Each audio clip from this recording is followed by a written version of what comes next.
বাবু ready হচ্ছে, নতুন জায়গা, কি সুন্দর ভিউ।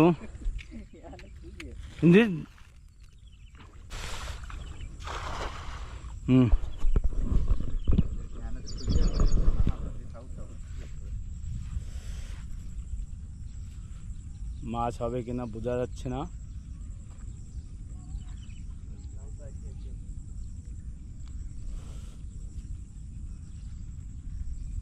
হলে হয়তো বড় তো হতে পারে।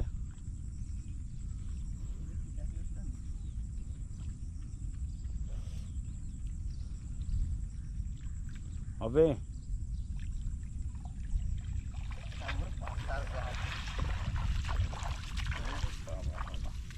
মজা এসে গেছে। এই আসছে মাছ, মাছ খারাপ করা যাবে না। আমি আসলে বলি স্পেশাল মাছ পাওয়া যায়। স্পেশাল খাই দিই, জল বেশি দেবে ফটাফট ধরো, তাহলে ওই ভাষে নিয়ে চলো সব জিনিসপত্র, তাই না?